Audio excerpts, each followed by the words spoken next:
Ouais, c'est quoi une démocratie déjà?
Ça tourne en boucle comme BFM, t'existes plus comme REM, tout est en grève comme RER, ça capte partout comme France Inter. Faut pas croire tout ce qu'on dit à la télévision. Merci YouTube pour la liberté d'expression. C'est la vérité absolue, juste de l'info et de l'actu. T'as un doute sur le contenu, check les sources ou le nombre de vues. C'est la vérité absolue, juste de l'info et de l'actu. T'as un doute sur le contenu, check les sources ou le nombre de vues. Calme-toi Dimitri, la force tranquille, ça tape dans le mille. De midi à minuit, des comme les mensonges comme des quilles. Depuis qu'il y a des séances publiques, je veux plus au cirque mais à l'hémicycle. Scandale politique et médiatique, pour rien rater il faut que tu cliques. Mec c'est Rémi, le meilleur du pire en ligne de mire. Aucun parti pris, que des avis bien réfléchis. J'ai encore bourré comme un Polac, donc je pensais voir Laurent Ournal. Je crois que je suis toujours à côté de la plaque, mais en politique c'est qui est le crack. Ouais je sais qui est le crack. Juste milieu. Je crois que c'est qui est le crack. Ça lit des kilomètres de presse pour faire un résumé express. Ça charbonne comme un chinois avec la qualité d'un bavarois. On sera en retraite après notre mort, on sera bouffé par l'inflation. Dans le doute je vais voter Voldemort pour les prochaines élections. Passe de la country à la drill sans transition. C'est pas une bonne idée de me confier cette mission. Si t'aimes pas, dégoûte pas les autres. C'est pas moi qui le dis, moi je suis le roi des pauvres. Pour réfléchir, j'ai qu'un euro, non, moi je tomberai pas dans la fraude. Je le prononce Mittel, comme Angela Merkel. Désolé, je fais ce que je peux, je trouve ma répartie chez Lidl. Des enquêtes exceptionnelles, pas de langue de bois et de l'humour. La revue c'est juste mensuel, les vidéos c'est juste tous les jours. Ouais, c'est juste tous les jours. Juste milieu. Regarde ça tous les jours. Juste milieu. Désolé pour mon manque de répartie. Je sais même pas ce que je débite. C'est dur la géopolitique. Ou un peu comme ma République. Ma République, non? C'est dur la République quand même, non? Ouais? Non? Ah non, c'est mou, non? Ouais, les mecs se font chier, on dirait un peu. Ouais, c'est un peu mou. Enfin, ça dépend dans quel pays. Ouais. Bah, j'y connais pas grand chose, moi. Et c'est quoi une démocratie déjà?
Ça tourne en boucle comme BFM, t'existes plus comme REM. Tout est en grève comme RER, ça capte partout comme France Inter. Faut pas croire tout ce qu'on dit à la télévision. Merci YouTube pour la liberté d'expression. C'est la vérité absolue, de l'info et de l'actu. T'as un doute sur le contenu, check les sources ou le nombre de vues. C'est la vérité absolue, de l'info et de l'actu. T'as un doute sur le contenu, check les sources ou le nombre de vues. Calme-toi Dimitri, la force tranquille, ça tape dans le mille. De midi à minuit, t'es comme les mensonges comme des quilles. Depuis qu'il y a des séances publiques, je veux plus au cirque mais à l'hémicycle. Scandale politique et médiatique, pour rien rater il faut que tu cliques. Mec c'est Rémi, le meilleur du pire en ligne de mire. Aucun parti pris, que des avis bien réfléchis. J'ai encore bourré comme un Polac, donc je pensais voir Laurent Ournac. Je crois que je suis toujours à côté de la plaque, mais en politique c'est qui est le crack. Ouais je sais qui est le crack. Juste milieu. Je crois que c'est qui est le crack. Ça lit des kilomètres de presse pour faire un résumé express. Ça charbonne comme un chinois avec la qualité d'un bavarois. On sera en retraite après notre mort, on sera bouffé par l'inflation. Dans le doute je vais voter Voldemort pour les prochaines élections. Passe de la country à la drill sans transition. C'est pas une bonne idée de me confier cette mission. Si t'aimes pas, dégoûte pas les autres. C'est pas moi qui le dis, moi je suis le roi des pauvres. Pour réfléchir, j'ai qu'un euro, non, moi je tomberai pas dans la fraude. Je le prononce Mittel, comme Angela Merkel. Désolé, je fais ce que je peux, je trouve ma répartie chez Lidl. Des enquêtes exceptionnelles, pas de langue de bois et de l'humour. La revue c'est juste mensuel, les vidéos c'est juste tous les jours. Ouais, c'est juste tous les jours. Juste milieu. Regarde ça tous les jours. Juste milieu. Désolé pour mon manque de répartie. Je sais même pas ce que je débite. C'est dur la géopolitique. Ou un peu comme ma République. Ma République, non? C'est dur la République quand même, non? Ouais? Non? Ah non, c'est mou, non? Ouais, les mecs se font chier, on dirait un peu. Ouais, c'est un peu mou. Enfin, ça dépend dans quel pays. Ouais. Bah, j'y connais pas grand chose, moi. Et c'est quoi une démocratie déjà?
Messieurs, dames, bonjour à tous. J'espère que vous allez bien, les copains, que vous êtes en forme. Il est l'heure du Juste Bistrot. Ça y est, 30 novembre 2023. Demain, on est en décembre. Ça y est, là, c'est fait. C'est l'esprit de Noël. Ça va s'engouffrer d'incroyables vins chauds dans le cornet.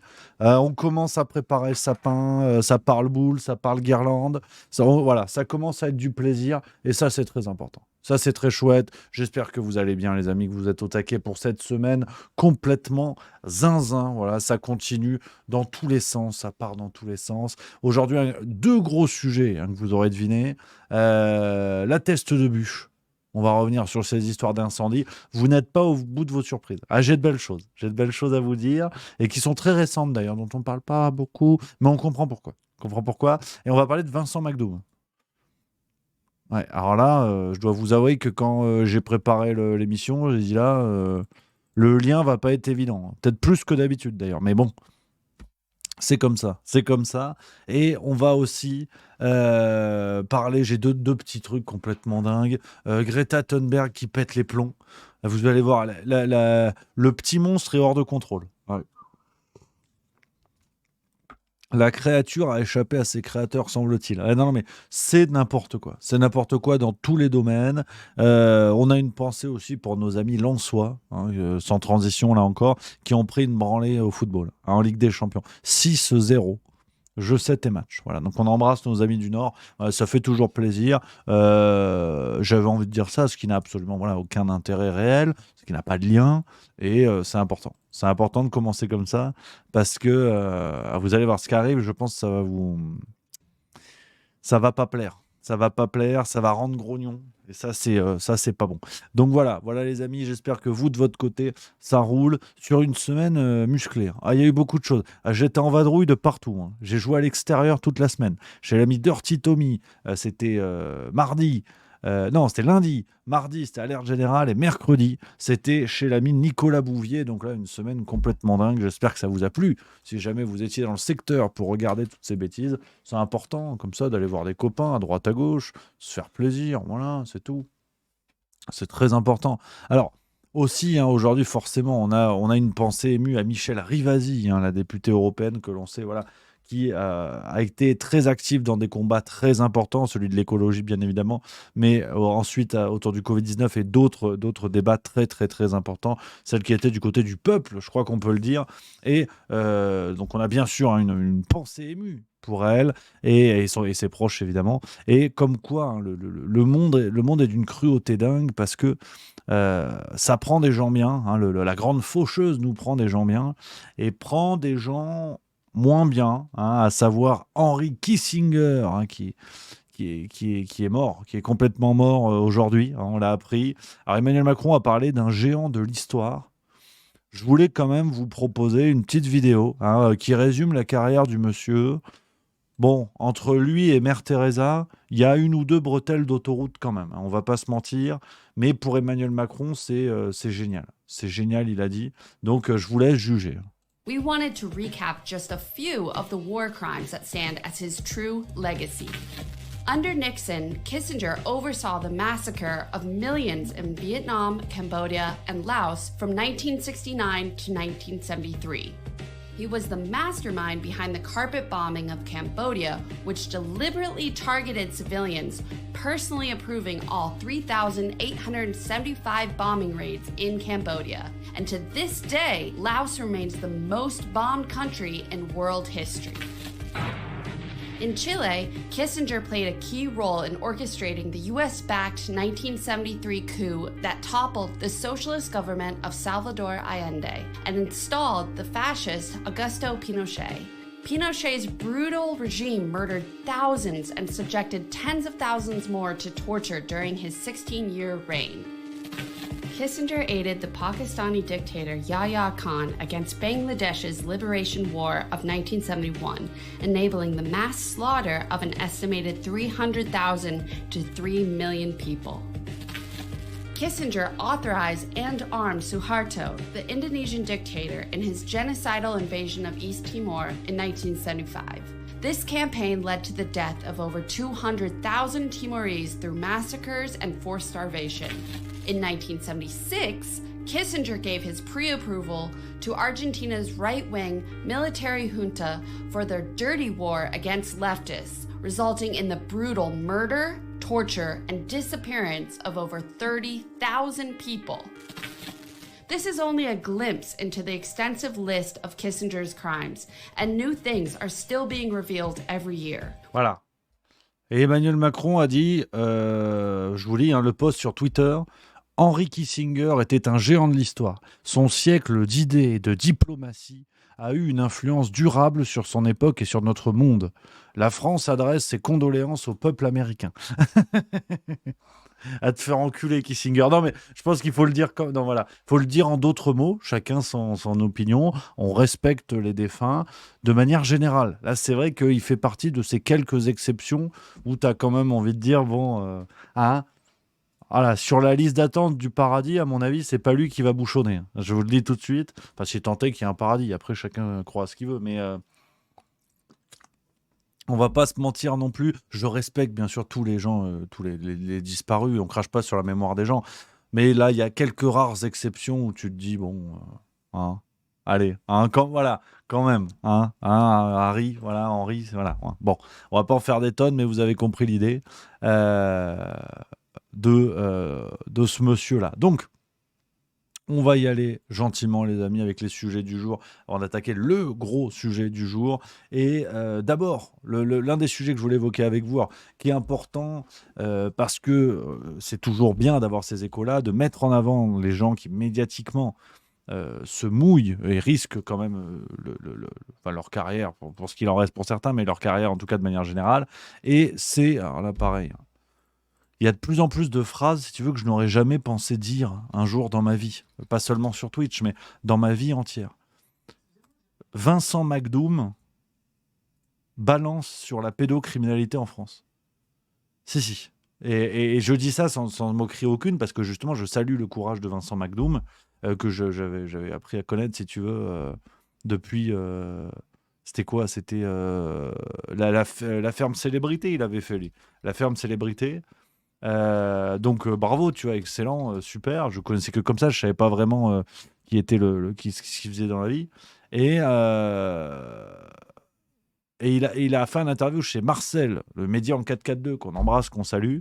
Et regardez, c'est une séquence qui aujourd'hui est déjà honnête, ça c'est très important, et qui brille par son courage. Parce qu'aujourd'hui, il faut des gens comme Vincent McDoom, si vous voulez, qui viennent balancer ce genre de choses. Alors, c'est absolument pas une marque c'est un manque de respect vis-à-vis de Vincent McDoom. C'est juste qu'on l'attend pas à cet endroit-là, si vous voulez. La France est remplie, gavée de journalistes, d'intellectuels, d'enquêteurs, de ce que tu veux, dont ce serait plutôt le boulot. Et on a Vincent McDoom qui fait le taf avec quelques rares autres. Donc, champagne, chapeau, et on écoute. Je pense que c'est important que les gens sachent qu'il y a des personnes qui abusent des enfants, qui sont en train d'utiliser des enfants. Et la façon qu'ils utilisent les enfants n'est pas bien, en fait. Quand on voit des animateurs, en fait, qui ont eu des problèmes, tu vois, qui sont maintenant fichés par rapport à leurs activités sexuelles avec des jeunes personnes, mais toujours est-il, on leur laisse les plateformes pour qu'eux, ils puissent être là, en train de faire croire. Mais c'est quoi le problème dans la vie? Et là, moi, je parle de beaucoup de personnes. Regarde, un bon exemple, c'est Morandini, en fait. Tout le monde le sait, mais personne ne fait rien. Et toujours est-il, on lui donne la plateforme parce que, qu'est-ce que cette personne-là, est-ce qu'il a des dossiers, il a des gens par les couilles? Moi, je ne sais pas, en fait, tu vois. Tout le monde le sait, il est partout dans la presse. Tout le monde le sait. Mais Morandini, il continue en toute impunité. En fait, moi, j'arrive pas à comprendre. Regarde Jack Lang, aussi l'histoire de Jack Lang. Moi, j'arrive pas à comprendre. Tout le monde le sait, mais personne ne dit rien du tout. Et ces personnes-là sont invitées, tu vois, à Versailles, avec le roi, et des choses comme ça. Moi, j'ai tout ça. Encore l'hypocrisie de la société dans laquelle on vit. Et malheureusement, si personne n'en parle, rien ne va se faire. Moi, je dis tout le temps, mes désirs font des ordres. C'est beau de dire mes désirs font des ordres. Peut-être mon intégrité fait en sorte que les gens ne veulent pas travailler avec moi parce que je suis trop direct dans ma façon de faire. Mais ça ne veut pas dire que j'ai tort. Ça ne veut pas dire que j'ai tort. C'est tout simplement, je déteste parce que je l'ai vécu, en fait. Sur cette hypocrisie de prendre des personnalités, tu vois, que eux cautionnent malheureusement, mais par contre, ils deviennent le voix de cette chose-là pour lequel qu'ils cautionnent. Mais je trouve qu'il y a une hypocrisie là-dedans et ça m'agace, en fait. Voilà. Donc, chapeau l'artiste, pas un mot à rajouter, pas un mot à enlever. Rendez-vous bien sûr sur la chaîne YouTube et sur le média en 4K2 de l'ami Marcel, évidemment. Mais qu'est-ce que tu veux que je te dise? Qu'est-ce que tu veux que je te dise? C'est dire à quel point voilà, il est très important de saluer ces gens qui médiatiquement ont le courage de mettre en avant ces évidences-là. Et c'est vrai que ce que dit Vincent McDoom, d'ailleurs je ne veux pas faire de bêtises en disant il ou elle, je ne sais pas ce que cette personne désire qu'on utilise comme pronom, mais c'est vrai que le symbole, Vincent McDoom a raison, le symbole de Jack Lang, dont on connaît le passif, si vous voulez, dont on connaît le passif, ceux qui rejettent le passif de Jack Lang sont des aveugles volontaires. Aujourd'hui c'est acté, on le sait très bien.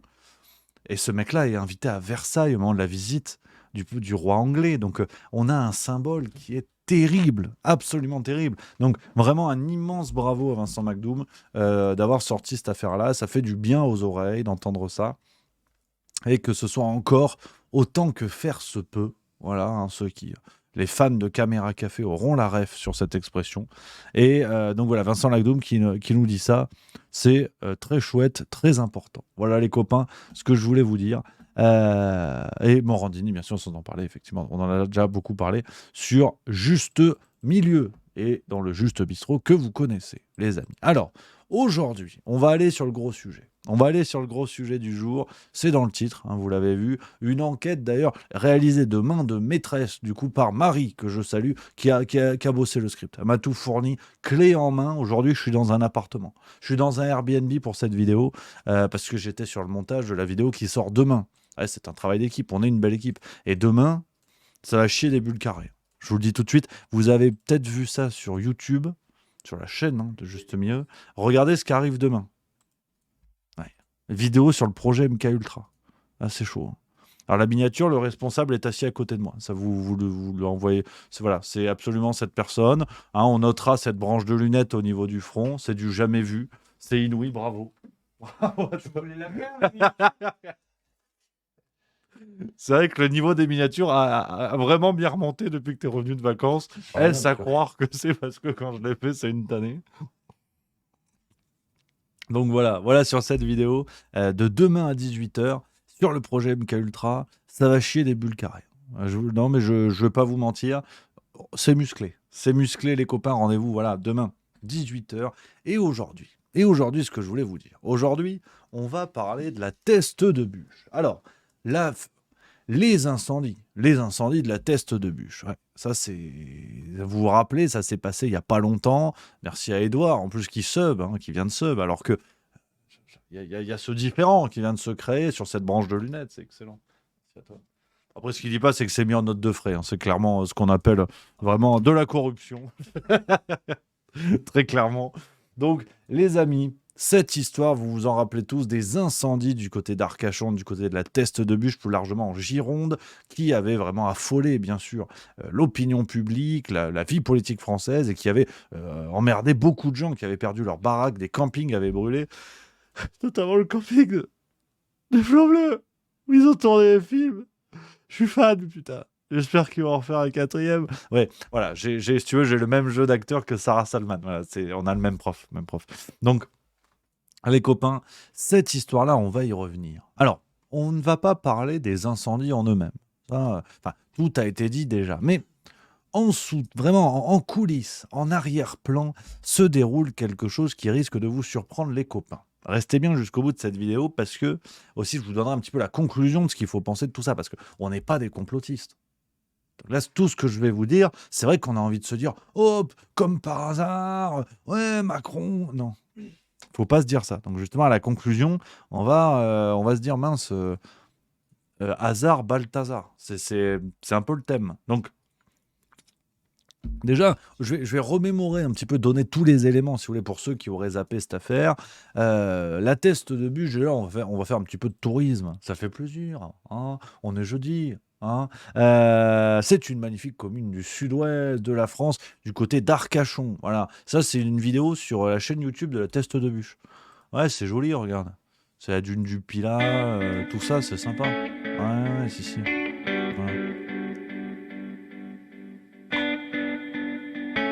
Ouais, c'est sympa, tu vois. Bon, on n'est pas là pour visiter, si tu veux, je te montre un petit peu le coin, c'est sympa. En plus, j'y suis allé il n'y a pas longtemps. Enfin, une histoire d'attache familiale. Enfin, bon, tu t'en branles, hein, c'est pas le sujet, c'est clairement pas le sujet de la vidéo. Donc, c'est vrai que c'est une commune très étendue, vous le savez, et notamment ces grandes forêts qui existent du côté d'Arcachon. Et vous avez par exemple ce que nous dit Wikipédia pour situer encore un petit peu le paysage. L'essentiel du reste de la commune, donc de la Teste de Bûche, est constitué de dunes anciennes, couvertes en particulier par la forêt usagère, dont le boisement naturel a peu évolué au cours des siècles. C'est une des rares forêts naturelles des Landes de Gascogne. Alors là, je vous lis la définition Wikipédia parce qu'il faut que je fasse un effort. Il faut aussi qu'on se mette au niveau des journalistes de BFM TV.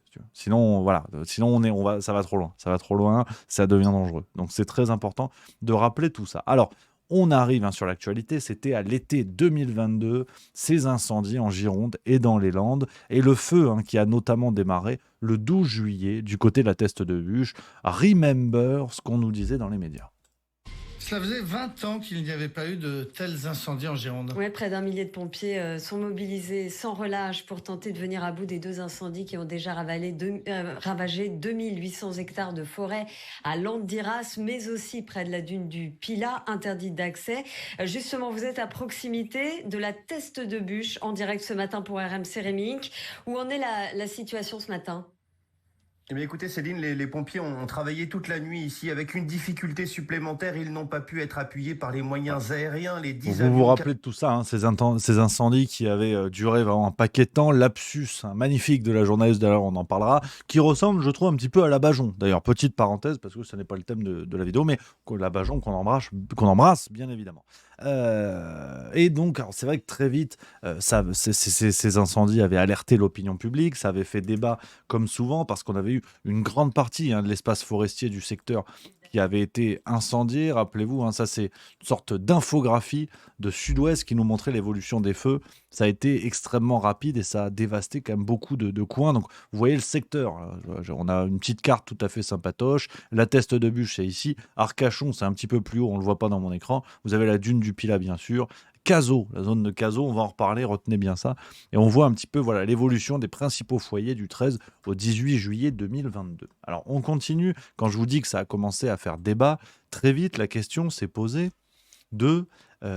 des moyens en place, des moyens qui étaient en place avant l'incendie pour éviter justement ce genre d'incendie justement, parce que vous avez une zone qui est celle de la Teste de Bûche où il peut faire très chaud et vous avez en plus des forêts assez sèches avec une végétation assez sèche qui est propice aux incendies. Il faut donc mettre tout en place pour éviter le plus possible le risque d'incendie. Et très vite, dans les jours qui ont suivi, ça c'est ce que je vais vous montrer, c'est une séquence d'LCI quelques jours après, on est le 20 juillet, on pouvait déjà entendre ceci. Les feux se sont propagés à la faveur d'un manque d'entretien. Et le débat était vif, très vite, on a cherché à faire porter le chapeau. Bon, comme souvent dans des débats en France après des drames, on a cherché à faire porter le chapeau à tel ou tel intervenant, parce que c'est vrai que il était évident que les incendies qui ont eu lieu et leur importance, tout cela aurait pu être réduit, bien sûr pas évité complètement, mais tout cela aurait pu être réduit si les moyens avaient été mis en place et si les règles avaient été respectées.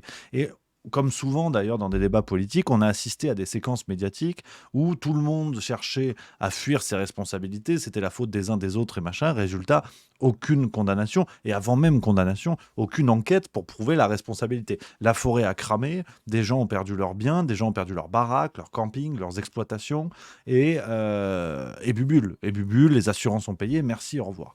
Mais ce serait trop simple.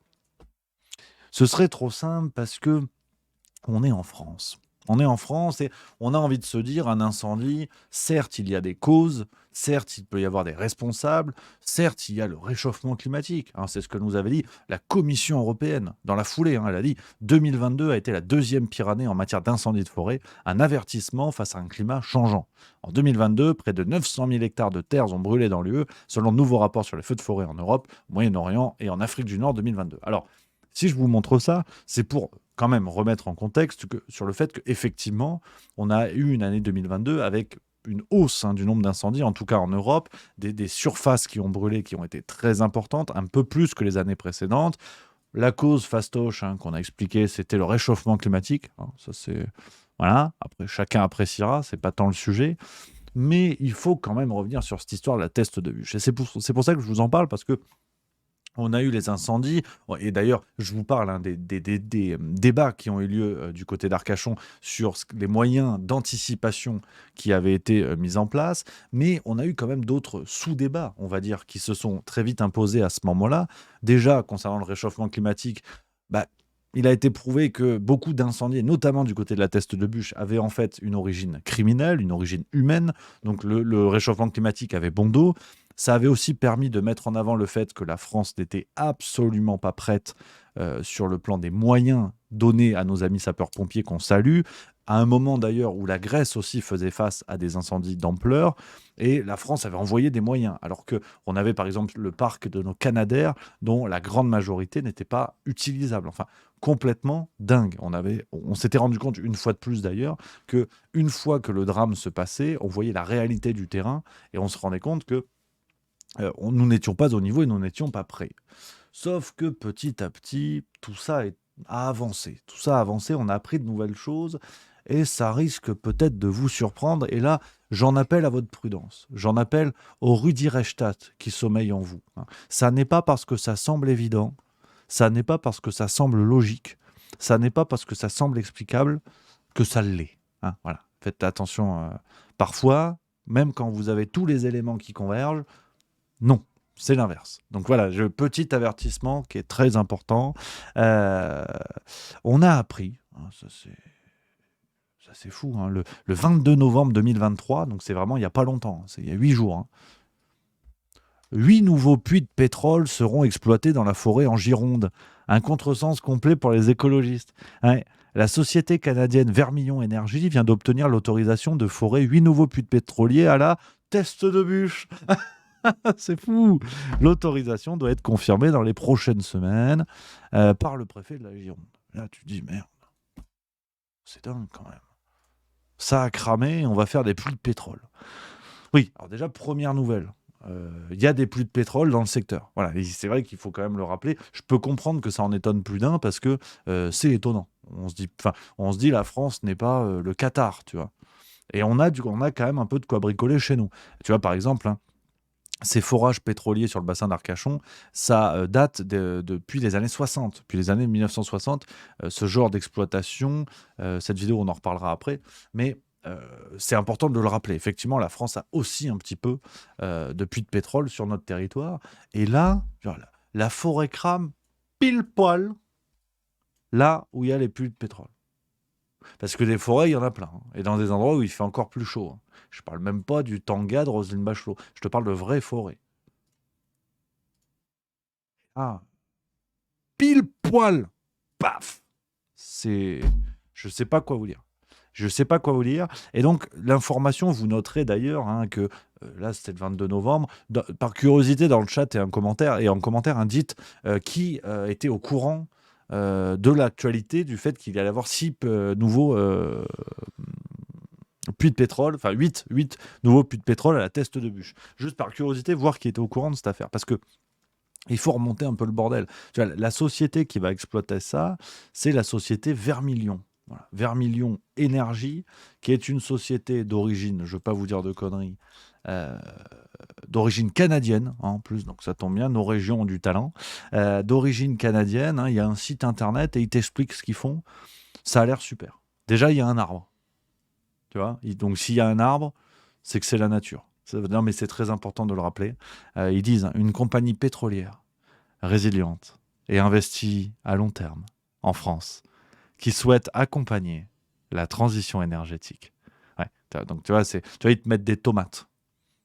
Alors certes, ça n'a rien à voir avec le pétrole, mais ils te mettent des tomates.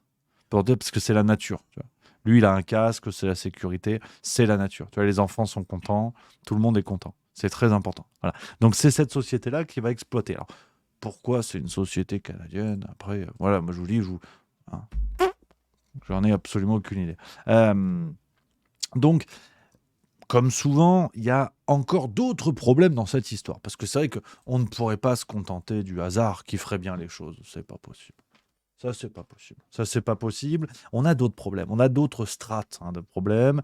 Parce que la France va interdire l'exploitation des hydrocarbures. À partir de 2040, l'exploitation des hydrocarbures sur le sol français sera interdite. On n'en a pas beaucoup. Ça ramène un peu de pognon. Mais on va l'interdire. Voilà. Et je pense qu'on va l'interdire en tout cas aux sociétés françaises. Voilà, peut-être d'autres sociétés. Enfin, ça, on verra. Mais en tout cas, on a appris, donc c'est vraiment une réglementation qui a été mise en place avec 2 volets, aucune ouverture de nouvelles concessions et aucun renouvellement de concessions à échéance. Cette décision, c'était Nicolas Hulot en 2017. On s'en rappelle, c'était ça. En climatique, le préalable, c'est de renoncer à exploiter les 3/4 des réserves d'énergie fossile qu'on a sous nos pieds. Il faut qu'on montre l'exemple. Parce qu'en donnant ce signal, en donnant ce focus, ça va contraindre la créativité, nos industriels, à l'innovation. Alors, là encore, quand je vous dis que le hasard fait bien les choses, mais c'est... Non, c'est de la gourmandise. Franchement, c'est très gourmand. Cette histoire est très gourmande, comme j'adore, parce que donc vous voyez, cette séquence est en 2017. Nicolas Hulot, qui était encore ministre de l'écologie, qui défendait cette idée-là. Et France Info, ils avaient interviewé quelqu'un qui était contre ce projet politique. Et vous savez qui ils ont interviewé? Jean-Pascal Simard. Jean-Pascal Simard, on se dit, c'est qui? Ben, il est directeur des relations publiques du groupe Vermilion. Regarde. Donc, voilà, il y a deux volets dans le projet de loi. Il y a un volet à ne pas autoriser de nouveaux permis d'exploration en France. Donc ça, on peut comprendre la volonté de ne pas poursuivre l'exploration en France, en sachant que les permis d'exploration qui sont en cours de validité seront renouvelés et s'il y a une possibilité, la concession sera autorisée. Voilà, France Info avait interviewé ce monsieur à l'époque, donc Vermilion. C'est curieux, tu vois. Et ce qui est très intéressant aussi, qu'il faut dire, c'est que aujourd'hui, on est en 2023 et on constate d'ailleurs que les choses ont un petit peu évolué. Soit les puits de pétrole seront ouverts pour une exploitation d'à peine plus de 15 ans, soit la loi ne sera jamais appliquée. En fait, on sait... Il y a eu de l'évolution. Depuis que Nicolas Hulot s'est tiré du gouvernement, il y a eu des évolutions. Alors aujourd'hui, les détails qu'on peut trouver, c'est que la Teste de Buch dépend de l'exploitation de Cazaux, dont je vous parlais tout à l'heure. C'est une zone où il y a aussi d'autres puits de pétrole par là-bas. Et il est indiqué que la concession est valable jusqu'au 23 décembre 2035. Voilà. Tu vois, on parle d'à peine 10 ans d'exploitation. Ça va falloir aller vite, va falloir pomper, comme dans les livres de Marlène Schiappa. Mais voilà, donc tout ça n'est pas clair. On ne sait pas, en fait. Légalement, on ne sait pas ce qui va se passer. Par contre, on sait que les 8 puits de pétrole vont pouvoir être exploités. Sauf si le préfet dit non. Mais si le préfet dit ouais, pour protéger la forêt qui a déjà bien morflé. Non. Et donc, en plus, pour continuer, si vous voulez, dans ce plaisir, on sait aussi que la société canadienne, donc Vermilion Énergie, du côté de la Teste de Buch, si vous voulez, c'est la détente. C'est la détente, c'est la kiffance, comme on dit dans la chanson. Le 9 mars 2023, vous avez le journal Sud-Ouest qui expliquait que Vermilion avait reconstruit des abris du côté de Cazaux sans aucune permission municipale. Aucune. Absolument aucune. Alors que, à cet endroit-là, ça aurait permis l'aménagement de pare-feu, d'entretien de la forêt et tout ça. Ouais. Ça, c'est cet article-là.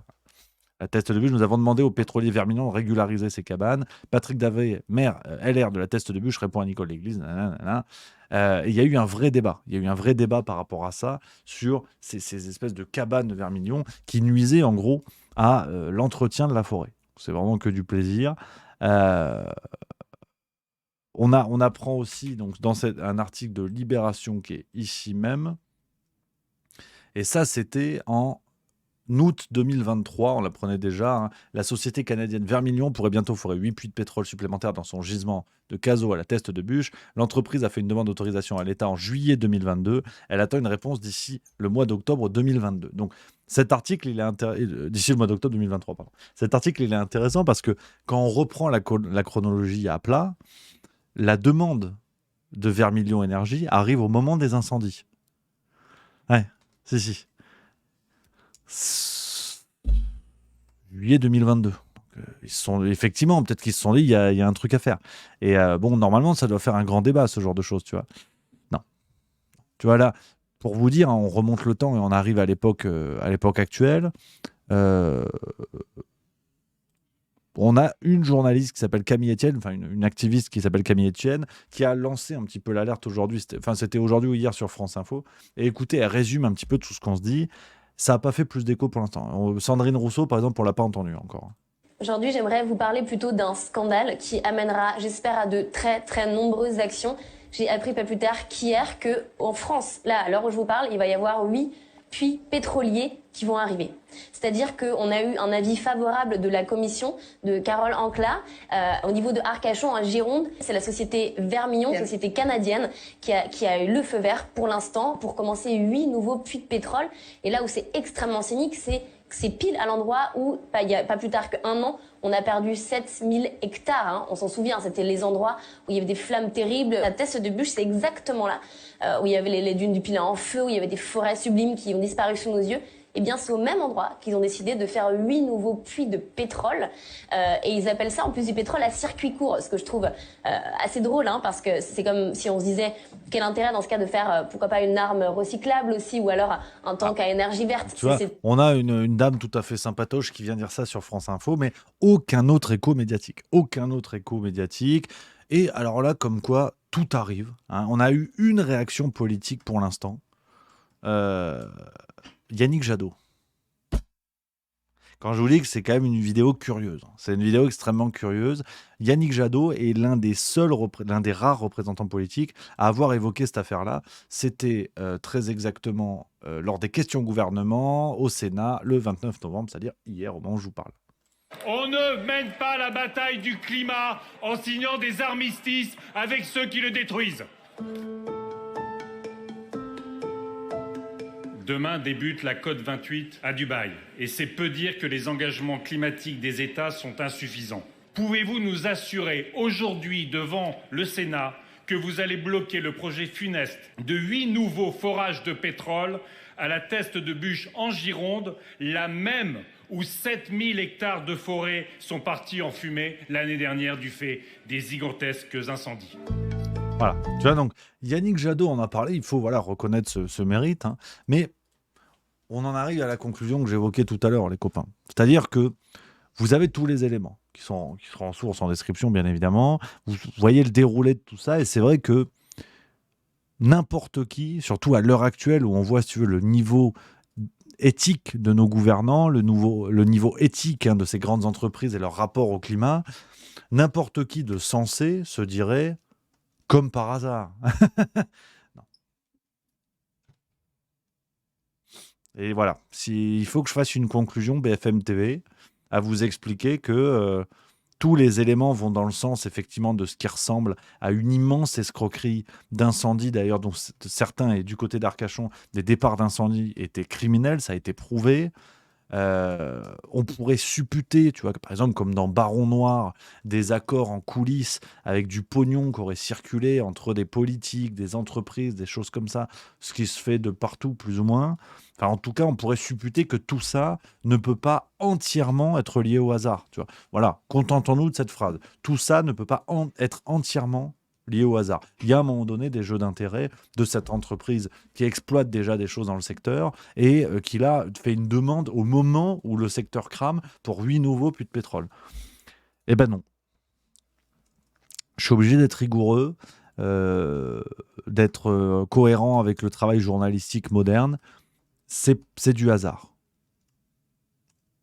Et ceux qui en douteraient sont des complotistes d'extrême droite, carnivores, des connards, plus ou moins. Voilà. Je sais, hein. Non, mais j'aimerais, moi aussi.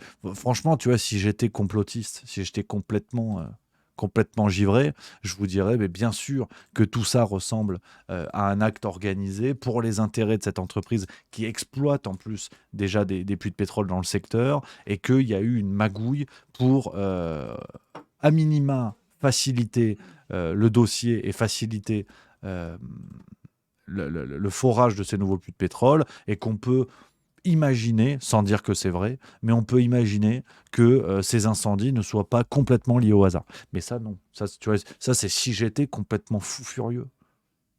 Mais moi, je lis Conspiracy Watch tous les jours, toutes les heures, toutes les minutes.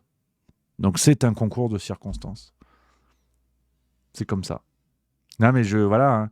J'aimerais vous dire plus, j'aimerais réfléchir avec vous sur le fait de jusqu'où sont capables d'aller les gens comme ça, guidés par le pognon, guidés par les intérêts, guidés par tout ça, tu vois. Jusqu'où sont capables d'aller ces salauds, d'ailleurs critiqués par nos politiciens de temps en temps, tu vois. Hein, tu sais, les super profits total, tu vois, des choses comme ça. Mais quand le politique est main dans la main en coulisses avec ces gens-là, tu sais, par exemple, tu te dis l'affaire Alstom, tu vois. La vente des turbines françaises. On sait que ça s'est négocié dans des conditions fallacieuses, dangereuses. Tu vois. Non, là non. Là non. Ça peut exister, ça pourrait être ça, mais c'est pas ça. Et je n'ai absolument aucune preuve. C'est ce qui est intéressant intellectuellement, c'est que même si il serait erroné intellectuellement de conclure définitivement parce que les éléments que je vous avance vont dans le même sens, ce serait erroné de dire évidemment que c'est ça, ce serait une erreur. Pour autant, il faudra croire, si cette affaire fait du bruit, parce qu'elle doit faire du bruit, il faudra croire les fact-checkers qui vous diront non, sans preuve. Au moins, il n'y a aucune preuve qui concorde dans aucun sens, donc c'est l'avantage. C'est l'avantage du truc, c'est que tu n'es pas emmerdé, si tu veux, par les preuves. Voilà. Donc voilà, je veux bien effectivement garder la cohérence intellectuelle de ne jamais conclure, parce qu'effectivement, il n'y a pas de preuve formelle et définitive. Cependant, à une époque où aujourd'hui, il y a quand même beaucoup d'affaires, tu vois, où on te dit non, il n'y a aucune preuve, puis après les preuves arrivent. Pas toutes, hein, évidemment, parfois il y a aussi juste des conneries, tu vois. Mais c'est fou, hein. Et là, les écolos, non. Et, à part Yannick Jadot. Et donc je salue le boulot, tu vois, bravo, tu vois. Parce qu'en général, c'est pas le courage qui l'étouffe, mais comme quoi, c'est bien, tu vois, de souligner ce qui se passe. Non, les autres, non. Hugo Clément, non. On sait pas où il est. On n'a pas de nouvelles. Marine Tondelier, non. Sandrine Rousseau, pas encore. Non, pas de nouvelles. Donc, c'est délicat. Hein. C'est compliqué. Hein. Je le sais, j'en suis conscient. Mais voilà, c'est une affaire. C'est vrai que pour être sérieux 30 secondes et pour finir sur cette séquence, on voit en fait la supercherie du monde actuel et en tout cas de la vie politique et médiatique française. Au moins, si vous voulez, sur le traitement des faits. Je parle même pas d'abonder dans le sens de, comme par hasard, effectivement, tout ça concorde pour montrer que c'est un scandale absolu. Mais au moins, l'écho médiatique que tout ça doit trouver. On parle d'incendies qui ont eu lieu il y a 1 an et demi. On parle de forage de puits de pétrole en France, dans une forêt qui a été grandement abîmée, proche d'une zone d'ailleurs extrêmement touristique, d'une zone très habitée. Là, il n'y a personne, il n'y a aucun média pour venir faire de la moralisation, alors qu'on va culpabiliser Gérard de rouler au diesel parce qu'il a 40 bornes pour aller à son boulot, si vous voulez. Donc on voit sur le plan moral un énième exemple de la supercherie de ces discours néo-écolos qui ne sont que des discours moralisateurs à l'encontre de gens sur qui on peut taper. Gégé qui fume des clopes, Nathalie Goulard qui roule au diesel, ces gens-là, on peut leur taper dessus. Parce que ces gens-là feront des efforts qui ne servent à rien. Au regard, en tout cas symboliquement, qui ne servent à rien au regard de ce qu'on autorise à ce moment-là. Sur ces puits de pétrole en France, tu vois. Symboliquement, comment vous voulez être crédible ? Vous êtes crédible parce que vous avez la machinerie médiatique avec vous. Il y a des gens qui viennent te culpabiliser à longueur d'antenne et qui font pas une seconde sur l'affaire la test de bûche. Tu vois. Emmanuel Macron qui va planter des arbres dans le Jura en jet privé. Tu vois. Ouais. D'ailleurs, on pourrait finir cette séquence là-dessus parce que ça résume un petit peu tout, toute cette affaire de test de bûche. Donc, les amis, j'espère sincèrement qu'on en reparlera. Cet extrait sortira sur YouTube d'ici quelques jours. Et c'est vrai que oui, je vois dans le chat Blueby3 qui parle de la COP28. COP28 qui a lieu à Dubaï. Ouais, error système. Je sais pas ce qui m'a pris d'un coup. C'est la vie. C'est le monde. C'est le monde. C'est comme ça. Hein. Faut pas... Non, mais les gens s'énervent. Les gens ont tendance à s'énerver, à dire on nous prend pour des cons. Non. Non. Qu'est-ce qui vous fait dire ça ? Est-ce que vous avez des preuves ? Est-ce que le consensus scientifique, il n'y en a pas ? Il n'y en a pas. Donc, tu vois, c'est très intéressant. Et puis, tant qu'on parle d'écologie, je vous l'évoquais au début de l'émission, on a Greta Thunberg aussi, qui nous a pété un boulard. Greta, elle était à une manifestation à Stockholm le 22 novembre, devant l'ambassade d'Israël. Et les gens chantaient qu'il fallait écraser le sionisme. Fin de citation. Greta, elle a poussé la chansonnette, regarde. Alors là, en l'occurrence, c'est pas elle, c'est après, tu vois.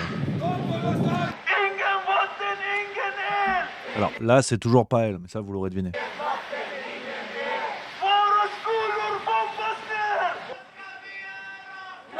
Voilà, là, c'est elle.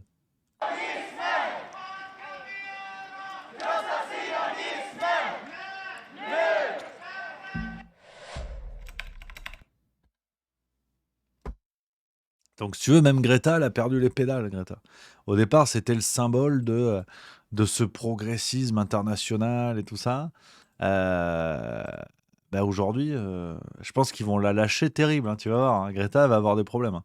Quand on va se rendre compte que finalement, c'est une antisémite et tout ça, ça va être marrant qu'ils nous la présentent comme l'ennemi numéro un maintenant, tu vois. Ça va être très intéressant. Ça va être très intéressant. Donc, voilà un petit peu, les amis, ce qu'on peut se dire aujourd'hui sur tout ça, les copains, hein, avec toujours plaisir, du plaisir, ça c'est le plus important. Gardons la banane jusqu'au bout, je vous le dis, hein. Au moins jusqu'à demain. Au moins jusqu'à demain avec cette vidéo sur le projet MK Ultra. Ah, j'ai hâte, j'ai très très hâte d'avoir votre avis. Je suis assez content.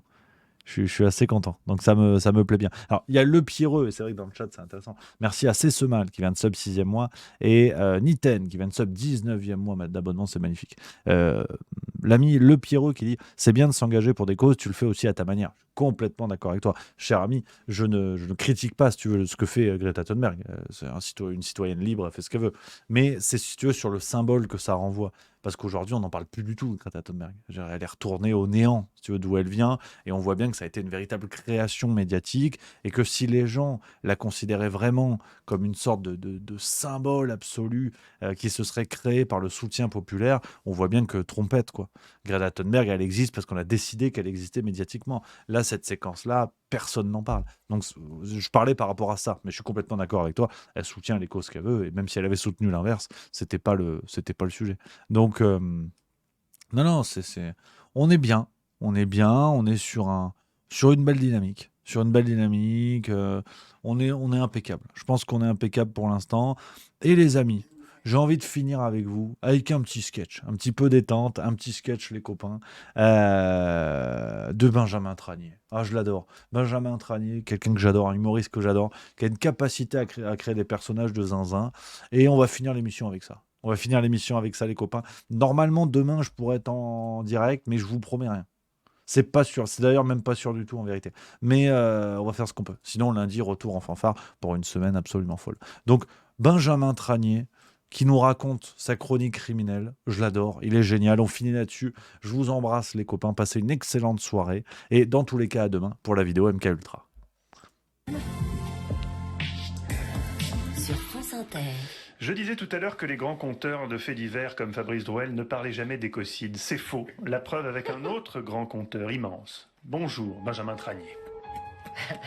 Nous sommes le 21 octobre 2019, journée mondiale de la catapulte. Au Puy du Fou, Philippe de Villiers devrait essayer lui-même ses attractions. Nous sommes donc le 21 octobre 2019. Le GIGN encercle une maison isolée au milieu d'un champ. La maison se trouve loin de tout. Ici, pas de traces de Wi-Fi ou de fibre optique. La personne qui y vit doit probablement encore se frictionner le franc Leboeuf sur des catalogues La Redoute. Pense l'un des membres du groupe d'intervention. L'assaut est donné. Dans le salon, la tête de Benjamin Castaldi trône au-dessus de la cheminée. En se rapprochant, le GIGN se rend compte que ce n'est pas lui, mais simplement une tête d'homme coupée, très très mal empaillée. Éric Boquet, l'homme habitant la maison, n'est pas surpris. Il attendait le GIGN avec une soupe butternuts. Il l'a appelée comme cela car la soupe était composée de beurre et de couilles d'homme. Acre et salé, mais toujours agréable en hiver. À côté de son assiette, l'homme avait créé un coquetier avec un yonf. Faut forcer un peu, mais ça rentre. L'homme empaillé, désannussé et désguégué n'est autre que Raymond Dominique. La nouvelle fit le tour des chaînes d'infos, car Raymond Dominique n'est autre que le PDG des produits ménagers Footrex. Nettoyant pour vous savez quoi. Raymond Dominique eut l'idée de créer cette boîte après que sa mère en eut marre de laver ses chaussettes, dures comme du bois. À la base, le Footrex portait le nom d'huile de couille, mais ça se vendait très peu. Une fois renommé Footrex, le produit fit un carton. Le Footrex était classé par Science et Vie Junior parmi les produits les plus polluants, avec le mercure et le jus d'aisselle d'Émeric Lomprey. L'usine Footrex, basée à Couilly-Pont-Andame, dans le 77, déversait des déchets à même le sol et avait fini par ruiner une partie de la faune et la flore où Éric Boquet avait été élevé. La forêt ruinée et les effets secondaires sur le corps à cause des eaux empoisonnées au Foutrex avaient eu raison de la famille et de la santé d'Éric Bocquet, qui avait promis de se venger. Les grands patrons, pouvant œuvrer avec l'accord de députés et avec qui ils sont amis, avaient rendu ces manœuvres légales. Alors, Éric, lassé d'avoir mal aux yeux dès qu'il bandait à cause des eaux empoisonnées, avait décidé d'en finir avec Raymond Dominique. Lors de son procès, une foule s'était massée devant le tribunal pour le soutenir. Une foule de 300 000 personnes. Ah oui. Des activistes, des citoyens, chacun son lot de pancartes qui coupe les jambes, en espérant que Combini les publie, comme Raymond Dominique nique la planète, ou encore Foutrex-moi ça en tôle. Les chaînes d'infos, amis des puissants, rendent l'antenne plus tôt, car les animateurs fondent en larmes. Un spectacle exceptionnel. J'en avais pas pris plein les yeux comme ça depuis Disney, en période de Noël. J'en redemande. Éric Bocquet est condamné à 20 ans de prison. Aujourd'hui, depuis sa cellule, il sortira pour les fêtes de Noël un livre de cuisine dont le titre est « 1000 façons de cuisiner la bistouque » avec des recettes telles que comment sublimer le scrotum, la coucouille vinaigrée, prépuce coco vapeur ou encore la filou de gravlax. Merci de m'avoir écouté et bonne soirée. Merci beaucoup Benjamin, moi qui trouvais mon quiz un peu...